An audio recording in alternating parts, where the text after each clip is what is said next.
Oke. Nah, untuk materi kita hari ini, teman-teman, kita akan mengkaji terkait dengan isu-isu lain seputar metode ekuitas.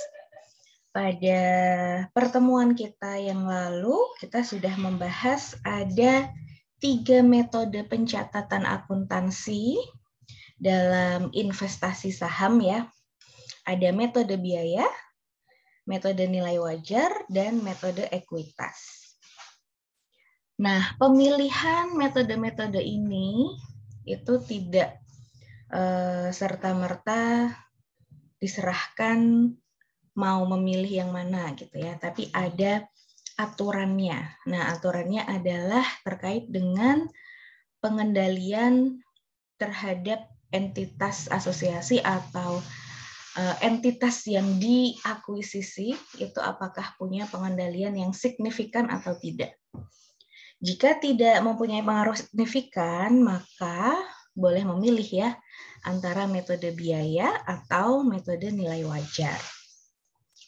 Nah, biasanya kalau persentasenya itu berarti di bawah 20%. Meskipun kepemilikan saham persentasenya itu tidak merupakan satu-satunya yang dipertimbangkan untuk menilai apakah investor mempunyai pengaruh yang signifikan. Nah, kemarin sudah kita pelajari bersama ada beberapa indikator ya yang bisa membuktikan apakah investor itu punya pengaruh signifikan atau tidak. Salah satunya kemarin ada atau tidak keterlibatan dalam jajaran Dewan Komisaris atau Dewan Direksi, kebijakan dalam penentuan dividen, dan lain sebagainya itu ya. Oke. Nah, next, ketika investor itu dinyatakan punya pengendalian yang signifikan atas investasi, maka harus menggunakan metode ekuitas. Kenapa? Nah, karena di sini dalam metode ekuitas itu nanti perbedaannya dengan metode biaya dan nilai wajar adalah terletak pada pengakuan ketika PT Investi itu melaporkan laba, rugi maupun penghasilan komprehensif lain. Di dalam metode biaya dan nilai wajar tidak akan diakui ya, jadi tidak berpengaruh terhadap nilai investasi yang tercatat. Tetapi pada metode ekuitas, karena punya pengaruh yang signifikan tadi, sehingga nantinya dalam laporan keuangan konsolidasian yang dilaporkan, ini akan terjadi perubahan nilai tercatat atas investasinya ketika ada laba, rugi, maupun penghasilan komprehensif lain dari PT Investi. Ini ya, laba berarti akan terjadi kenaikan investasi debit ya. Ketika rugi, investasinya dikredit artinya penurunan terhadap nilai investasi. Nah, untuk metode biaya karena ini berdasarkan harga perolehan, maka tidak ada penyesuaian nilai wajar. Sedangkan perbedaannya untuk metode nilai wajar nanti di akhir periode akan disesuaikan apakah nilai tercatat investasinya itu lebih besar atau lebih rendah daripada nilai wajar investasi di periode tersebut. Jika nilai wajarnya lebih tinggi berarti dia untung ya. Jika tidak maka sebaliknya. Oke, ini refresh untuk materi kita yang kemarin terkait dengan metode pencatatan akuntansi pada investasi saham. Nah, next untuk yang sekarang, kemarin teman-teman sudah diberikan latihan soal ya. Latihan soal 2.5 terkait dengan ketika nilai tercatat investasi di entitas asosiasi itu bernilai negatif. Nah, maka bagaimana cara pencatatannya, pengakuan nilai investasinya, apakah boleh dituliskan negatif atau tidak, ya? Oke. Nah, akan kita bahas untuk soal 2.5 yang kemarin ya. Nah, teman-teman di sini harus bisa memahami arti dari kalimat yang ada di soal. Kemarin masih ada beberapa yang salah terkait pencatatan investasinya, gitu ya. Karena di situ ada persentasenya dan juga ada nilai ekuitasnya.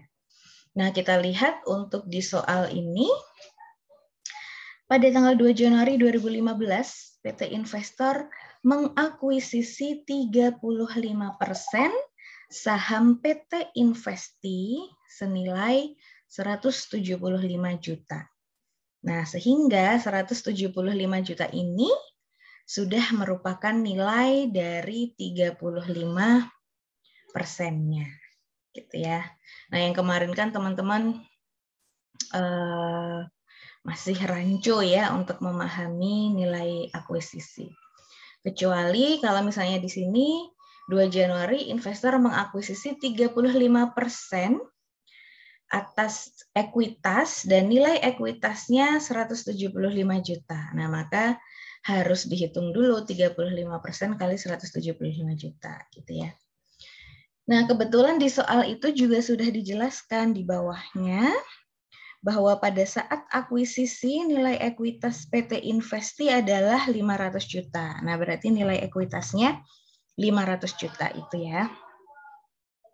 Oke, next. PT Investor memiliki pengaruh signifikan. Nah, artinya metode pencatatan yang harus dilakukan oleh PT Investor adalah menggunakan metode ekuitas ya.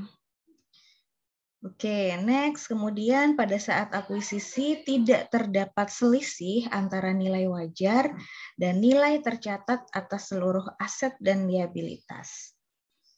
PT Investi di sini melaporkan dalam kurun waktu 3 tahun ya. Pada 2015 melaporkan adanya rugi di sini sebesar 250 juta. Dan membayar dividen 90 juta. Kemudian di tahun kedua masih mengumumkan rugi lagi 200 juta dan tidak membayar dividen karena rugi. Dan baru di tahun ketiga, di tahun 2017 melaporkan laba sebesar 50 juta.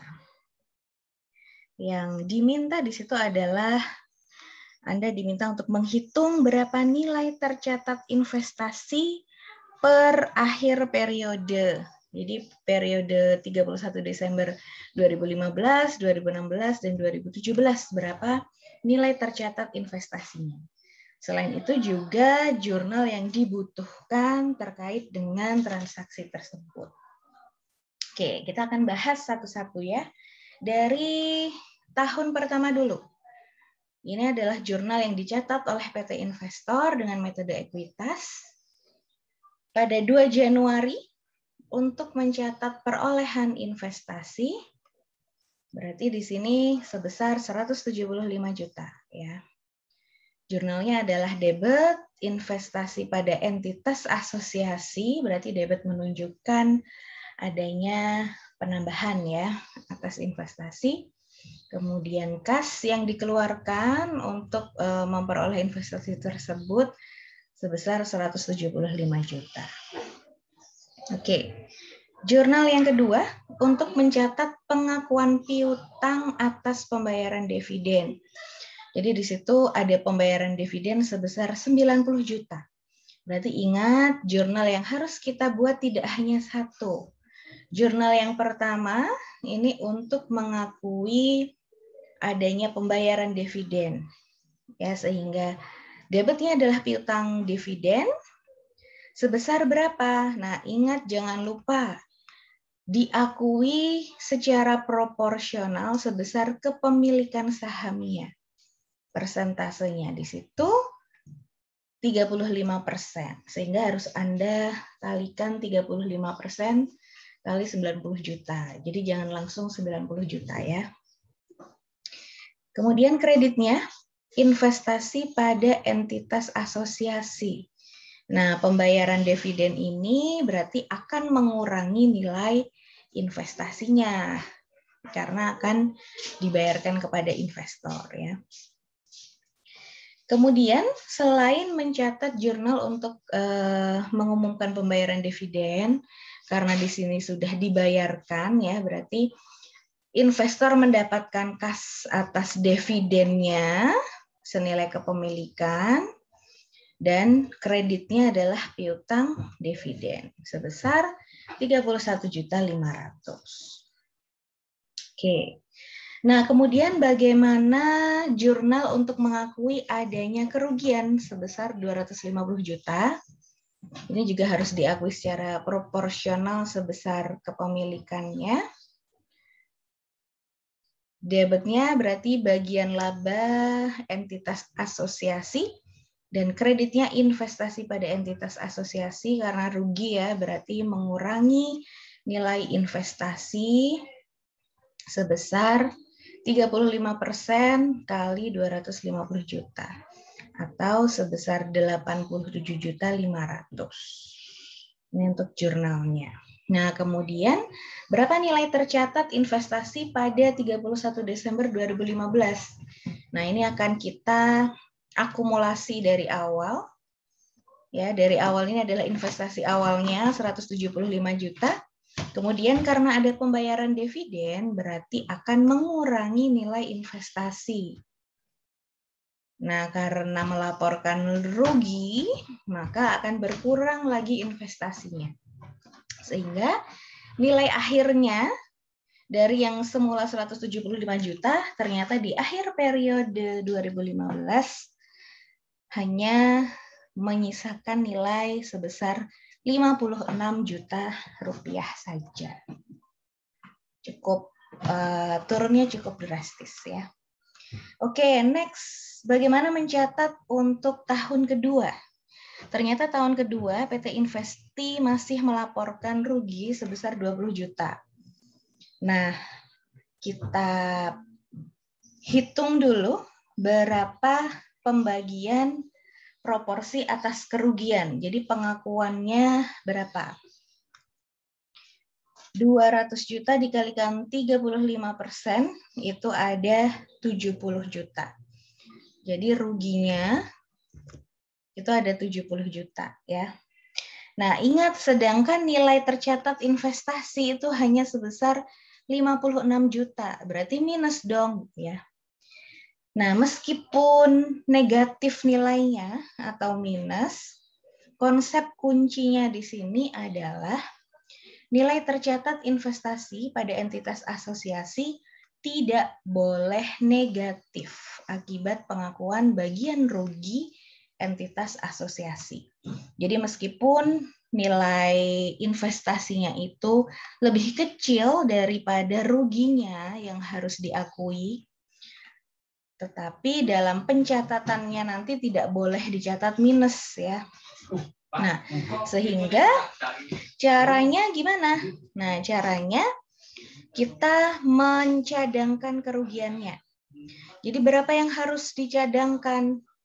Berarti 70 juta dikurangi nilai investasinya 56 juta. Berarti tersisa 14 juta. Ini yang dicadangkan ya. Sehingga jurnal untuk mengakui ruginya berapa? Ya berarti kita akui sebesar nilai tercatat investasi di akhir periode itu dan menjadi awal ya, karena di sini hanya mencatat kerugian, tidak ada yang lain, berarti 56 juta ini kita keluarkan semua untuk mencatat kerugiannya. Jurnalnya adalah debit bagian laba entitas asosiasi, kreditnya investasi pada entitas asosiasi sebesar 56 juta. Sehingga nilai tercatat di sini 0. Ya, jadi kita tidak boleh mencatat minus 14 juta gitu ya. Tetap harus 0. Tapi ini akan dicadangkan kerugiannya nominalnya. Nah, di tahun ketiga, ternyata Investi melaporkan berhasil mencetak laba sebesar 50 juta. Nah, berapa yang kita akui? Berarti 35%-nya ya. 35%-nya dari 50 juta itu adalah 17.500.000. Nah, apakah kita langsung mengakui 17.500.000 ini sebagai laba di tahun 2017 gitu ya? Tidak, tetapi harus kita kurangkan dulu untuk menutup kerugian yang dicadangkan di tahun sebelumnya. Jadi di tahun sebelumnya masih ada cadangan kerugian 14 juta, kita tutup dulu nih. Harus dibayar ya. Harus dibayarkan dulu, ditutupkan dulu. Sisanya baru nanti dicatat sebagai pengakuan atas laba. Berarti berapa sisanya? Sisanya di sini adalah 3.500.000 ya, 17.500.000 dikurangi 14 juta. Sehingga jurnal untuk mencatat kenaikan investasi akibat pengakuan laba adalah sebesar 350 juta, debitnya investasi pada entitas asosiasi menambah ya, kreditnya bagian laba entitas asosiasi, sehingga nilai tercatat investasi pada akhir 2017 senilai 3.500.000. Gitu ya teman-teman. Sampai di sini ada yang ingin ditanyakan dulu sebelum nanti kita masuk ke isu yang kedua. Jadi konsep kuncinya adalah tidak boleh mencatat negatif ya, nilai tercatat investasi yang dikarenakan pengakuan bagian rugi yang dialami oleh investi atau entitas asosiasinya. Misal di sini ternyata masih rugi gitu ya, berarti ya tetap nilai tercatat investasinya 0 dan rugi yang dicadangkannya di sini yang akan berubah, disesuaikan. Baru nanti ketika pengakuan labanya lebih besar daripada rugi yang dicadangkan, selisihnya gitu ya atau sisanya itu baru Anda akui untuk kenaikan investasi akibat dari pengakuan laba. Gitu ya teman-teman. Any question? Ada pertanyaan dulu atau tidak? Kalau tidak, kita lanjut. Kalau ada, saya jawab. Oke, belum ya? Oke, next. Untuk isu yang kedua, itu adalah terkait transaksi hulu dan hilir. Apa itu transaksi hulu dan hilir? Nah, jadi di dalam praktiknya, antar perusahaan investor dan investi, atau entitas asosiasi gitu ya, itu seringkali akan melakukan penjualan satu sama lain. Nah, ketika investor itu menjual aset gitu ya, penjualan aset kepada entitas asosiasi, maka dinamakan transaksi hulu. Nah, sebaliknya, jika yang menjual adalah entitas asosiasinya atau yang diakuisisi, menjual aset kepada investornya, maka merupakan transaksi hilir. Nah, bagaimana pengakuan laba atau rugi atas terjadinya transaksi tersebut di dalam kombinasi bisnis, gitu ya. Nah, karena sejatinya ketika terjadi jual beli seperti ini, investor itu memiliki saham ya, memiliki saham atas investi, sehingga nanti ketika menyusun laporan keuangan konsolidasian, maka harus dieliminasi jika ada transaksi hulu atau transaksi hilir, supaya Laporan keuangannya mencerminkan data yang sebenarnya, tidak double ya. Karena nanti di laporan konsolidasi yang akan kita diskusikan di minggu depan, itu akan menggabungkan laporan keuangan si investor dan investee. Nah, jika masih ada transaksi yang seperti ini kan berarti dia mengakui labanya sendiri gitu ya, sehingga itu harus dieliminasi.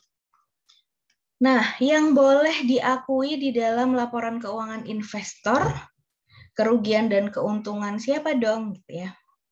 Yang boleh diakui adalah kerugian atau keuntungan sebesar bagian investor lain di dalam entitas asosiasi. Nah, misal contoh dia investasi sahamnya 40%, berarti masih ada 60% dari investor lain ya. Nah, itu yang boleh diakui. Oke, contohnya ya, misal di sini PTB itu merupakan entitas asosiasi yang dimiliki sebesar 40% sahamnya oleh perusahaan investor. Nah, PTB ini atau investee menjual aset kepada investor, berarti ini termasuk ke dalam transaksi hilir ya. Nah, atas aset tersebut dia mendapatkan keuntungan 25 juta. Pada akhir tahun ternyata sebesar 20% persediaan atau aset yang dijual ke investor itu ternyata masih ada. Belum terjual seluruhnya oleh investor kepada pihak ketiga ya. Jadi si investee menjual ke investor, sudah untung 25 juta, ternyata di investornya masih sisa nih 20%. Nah, kita analisis dulu. Total keuntungan yang didapatkan oleh investee itu ada sebesar 25 juta. Sehingga yang belum terrealisasi keuntungannya itu 20% ya, karena belum terjual.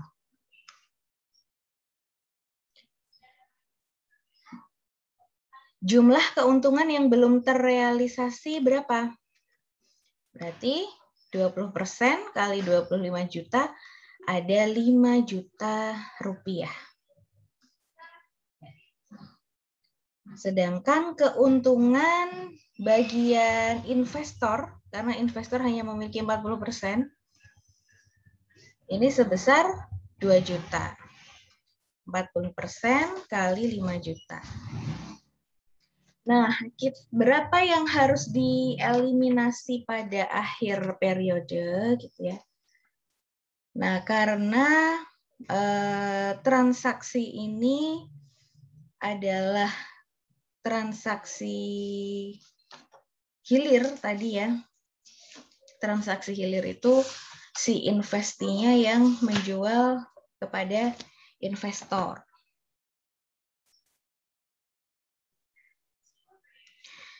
Berarti PT investee-nya hanya dimiliki 40% ya. Nah, sehingga bagian investor atas keuntungan tersebut sebesar 2 juta rupiah. Bagaimana jurnal yang harus dieliminasi dari transaksi ini adalah 31 Desember bagian bagian laba atas entitas asosiasi debit, kreditnya investasi pada entitas asosiasi sebesar 2 juta rupiah. Ya, ini untuk mencatat keuntungan yang belum direalisasi atas transaksi ini. Nah, jika yang terjadi pada transaksi ini penjualan dari investor ke entitas asosiasi, dibalik ya, penjualan dari investor ke entitas asosiasi, maka seluruh keuntungan yang belum terrealisasi, yaitu sebesar 5 juta, ini yang harus dieliminasi. Jadi bagian laba atas entitas asosiasinya 5 juta, investasi pada entitas asosiasinya 5 juta jika transaksinya adalah hulu. Ya. Karena yang menjual adalah si investornya. Nah, untuk kasus yang ini karena merupakan transaksi hilir, berarti yang diakui hanya sebesar 40%. Dan itu yang harus dieliminasi, ya, sebesar 2 juta. Gitu ya, teman-teman. Sehingga adanya transaksi hulu dan hilir ini nantinya sebelum dilakukan penyusunan laporan keuangan konsolidasian oleh investor, maka harus dieliminasi terlebih dahulu. Baik itu transaksi hulu maupun transaksi hilir. Sehingga di sini ketika diakui laba gitu ya, di sini akan dieliminasi sehingga 0. Tidak double nanti pencatatannya. Gitu ya teman-teman. Ada yang ingin ditanyakan, silakan. Kita diskusikan bersama.